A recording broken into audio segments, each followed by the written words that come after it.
അങ്ങനെ കുറച്ച് ദൂരം യാത്ര ചെയ്തപ്പോഴാണ് പോലീസ് കൈ കാണിച്ച് നിർത്തിയത്. വഴി മാറി അവിടെ ചെല്ലുമ്പോഴാണ് അവിടെയുള്ളവർ പറയുന്നത് ഭയങ്കര കൺജസ്റ്റഡ് ആയിട്ടുള്ള റൂമുകളാണ് കിട്ടുന്നത്.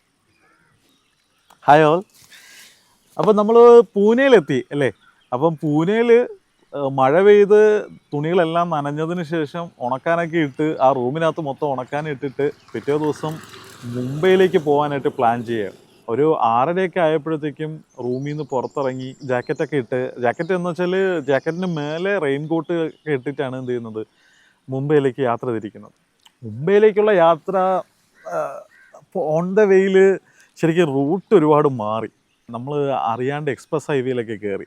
എക്സ്പ്രസ് ഹൈവേ അത്ര വലുതാണ്, നല്ല രസമായിരുന്നു കാണാനൊക്കെ. പക്ഷേ ഭയങ്കര ഭീകരമായൊരു ഫീലിംഗ് ആണ്. ഒരു വലിയ റോഡിൽ നമ്മളിങ്ങനെ കുഞ്ഞായിട്ട് പോകണം.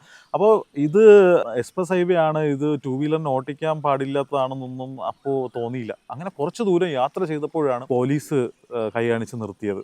അങ്ങനെ പോലീസ് ലൈസൻസ് ചോദിക്കുന്നു, പെനാൽറ്റി അടയ്ക്കണമെന്ന് പറയുന്നു. പിന്നെ അവരുടെ അടുത്ത് സംസാരിച്ച് അവർ റോഡ് മാറി വേറൊരു വഴി കൂടെ പോകാനായിട്ട് പറയുന്നു. അങ്ങനെ വേറൊരു വഴിയിലൂടെ ഒരുപാട് സഞ്ചരിച്ച്, ഒരുപാട് മഴ എന്നോടൊപ്പം തന്നെ ഉണ്ട് കേട്ടോ. മഴ പെയ്യുന്നുണ്ട്. എന്നിട്ട് ഈ റൂട്ട് മാറി അങ്ങനെ വൈകുന്നേരം മുംബൈയിലെത്തുകയാണ്. മുംബൈയിലെത്തിയതും ഗൂഗിൾ മാപ്പ് ഇട്ടിട്ട് വേറൊരു ഒരു ബോട്ട് ജെട്ടിയിലാണ് ചെന്നെത്തുന്നത്. ഈ എലിഫൻ്റ് കേവിലേക്കൊക്കെ പോകുന്ന ഒരു സ്ഥലമുണ്ട്, ഒരു ചെറിയ തുറമുഖം പോലത്തെ ഒരു സ്ഥലം. വഴി മാറി അവിടെ ചെല്ലുമ്പോഴാണ് അവിടെയുള്ളവർ പറയുന്നത് ഇത് ഓൾറെഡി കുറേ പേര് ഇങ്ങനെ ഗൂഗിൾ മാപ്പിൽ ഇങ്ങനെ തെറ്റായിട്ട് കാണിച്ചേക്കുന്നതുകൊണ്ട് കുറേ പേര് ഇങ്ങനെ വഴി തെറ്റി വരാറുണ്ടെന്ന്. അങ്ങനെ അവിടെ നിന്ന് വീണ്ടും തിരിച്ച് നമ്മൾ ഗേറ്റ് വേ ഓഫ് ഇന്ത്യയിലേക്ക് എത്തുകയാണ്. അതെനിക്ക് തോന്നുന്നു ഒരു 6 മണി ആ ഒരു റേഞ്ചിൽ ഗേറ്റ് വേ ഓഫ് ഇന്ത്യയിലേക്ക് എത്തി.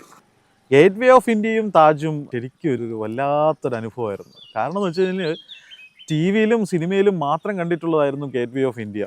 അതേപോലെ തന്നെ താജും ഓൾറെഡി താജിലെ ഈ ഭീകരാക്രമണമൊക്കെ കഴിഞ്ഞതിന് ശേഷം ടി വിയിൽ ഒരുപാട് അതുമായിട്ട് റിലേറ്റ് ചെയ്തിട്ടുള്ള വീഡിയോസ് കണ്ടിട്ടുള്ളത് കൊണ്ട് താജ് നേരിട്ട് കാണുന്നതിൻ്റെ ഒരു ഫീല് വേറൊരു വല്ലാത്ത ഫീലായിരുന്നു. അങ്ങനെ ഗേറ്റ് വേ ഓഫ് ഇന്ത്യയും താജും ഒക്കെ കണ്ടതിന് ശേഷം ഞങ്ങൾ റൂമിൽ സ്റ്റേ റെഡിയാക്കി. ഈ സ്റ്റേ ചെയ്യുന്ന റൂം എന്ന് പറഞ്ഞാൽ മുംബൈയുടെ ബാക്കി പിന്നീട് 2-3 തവണ ഞാൻ മുംബൈയിൽ സ്റ്റേ ചെയ്തിട്ടുണ്ട്.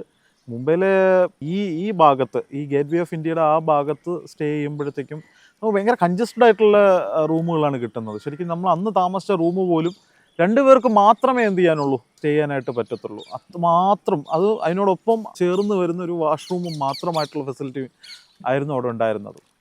പിന്നെ മഴ പെയ്തതുകൊണ്ട് മുംബൈ മൊത്തം ഇച്ചിരി ഡേർട്ടി ആയിട്ടാണ് ഉണ്ടായിരുന്നത്. അങ്ങനെ ഒരു വൈകുന്നേരം ഒരു 8-9 ആ ടൈമിലൊക്കെ ഞങ്ങൾ വെളിയിൽ ഈ മുംബൈയിലെ പ്രധാനപ്പെട്ട വളരെ പഴക്കം ചേർന്ന സ്ട്രീറ്റുകളൊക്കെ വണ്ടിയിൽ, 2 വീലറിൽ, ഞങ്ങൾ ഒരു വണ്ടിയിൽ, അതായത് വൈകുന്നേരം ഹോട്ടലിൽ എത്തിയതിന് ശേഷം പിന്നെ ഇനിയിപ്പോൾ 2 വണ്ടിയിൽ പോകേണ്ട ആവശ്യമില്ലല്ലോ. അങ്ങനെ ഞങ്ങൾ ഒരു വണ്ടിയിൽ ആ സ്ട്രീറ്റുകളെല്ലാം എന്ത് ചെയ്തു, ചുറ്റിക്കണ്ടു.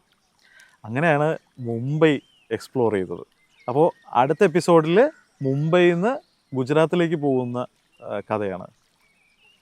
അപ്പോൾ ഇതിനിടയിൽ ഞങ്ങൾ രണ്ടുപേരും സ്പ്ലിറ്റായി. ഈ ഗുജറാത്തിൻ്റെ ഒരു ഐക്കോണിക് ആയിട്ടുള്ള ഒരു ടൂറിസ്റ്റ് സ്പോട്ടാണ്. അങ്ങനെ തിരിച്ചു പോയി നോക്കുന്ന സമയത്താണ്